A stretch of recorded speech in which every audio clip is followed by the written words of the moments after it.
बालन शाहले अहिले केपी शर्मा ओलीका पिता मोहन प्रसाद ओलीको दुःखद निधनको अवसरमा एउटा चाहिँ फेसबुक मार्फत स्टेटमेन्ट राख्दै एउटा समवेदना मन्तव्य जस्तो राख्दै धेरै राम्ररी आफ्नो बालन कति संस्कारयुक्त छन्, कति कल्चर्ड मान्छे हुन् र कति आदरपूर्वक बोल्न सक्छन् भन्ने कुरा उनले त्यहाँ देखाएका छन्। केपी ओलीले बालनका पिताजीको निधन भएको थियो यो चुनावको ठ्याक्कै अगाडितिर। उनले एक शब्द पनि सहानुभूति या चाहिँ समवेदना या चाहिँ श्रद्धाञ्जलीका शब्द व्यक्त गरेका थिएनन्।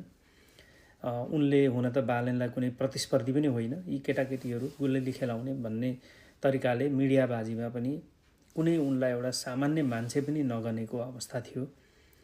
तर परिस्थितिले यस्तो भइदियो कि आज उनी सायद संसारको सबभन्दा सानो मान्छे, सबभन्दा निम्छरो मान्छे, सबभन्दा ओह्रालो लागेको मृग, त्यो भिरालोमा पनि एकदम तल पुगिरहेको, त्यो कावा खान नसकेर पखेटा चुडिएर भटक भटक गर्दै बालुवामा झर्न लागेको चरा जस्तो आज केपी ओली भइरहेको अवस्थामा केपी ओलीका पिताजीको निधन भएको यो दुःखद घडीमा उनले चाहिँ साह्रै मजाको एउटा चाहिँ मार्मिक श्रद्धाञ्जलीको र सहानुभूतिका शब्द व्यक्त गरेका छन्। बालनले विरोधीहरूलाई पनि माया गर्छन्, प्रतिस्पर्धीहरूलाई पनि उत्तिकै सम्मान र माया गर्छन् भन्ने कुरा अहिले ओलीको यो दुःखद घटनामा, पारिवारिक दुःखद घटनामा व्यक्त गरेका शब्दहरूले बताउँदछ।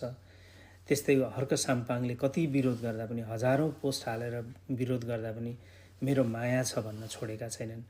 यस किसिमको माया देखाउने प्रवृत्ति चाहिँ बालन शाहको एउटा विशेष नै छ भन्न सकिन्छ। संस्कृतको सानो श्लोक पनि राख्दै बालनले भन्छन्, पिता जस्तो रक्षक कोही छैन, पिता जस्तो गुरु कोही छैन, पिता जस्तो देवता पनि कोही छैन। पात्र एक भूमिका अनेक, केही समय अघि मात्रै पिता गुमाएकोले मलाई महसुस छ पिताको अनुपस्थितिले जिन्दगीमा कति रित्तोपन ल्याउँछ, कस्तो अपूरणीय अभाव ल्याउँछ। पूर्व प्रधानमन्त्री केपी शर्मा ओलीज्यूलाई पर्न गएको पितृशोकमा हार्दिक समवेदना व्यक्त गर्दछु। पिताजीप्रति हार्दिक श्रद्धाञ्जली, वैकुण्ठमा बास होस् भनेर चाहिँ बालनले भनेका छन् र पिताको महत्त्व बारेमा केपी ओलीलाई झल्काएका छन्।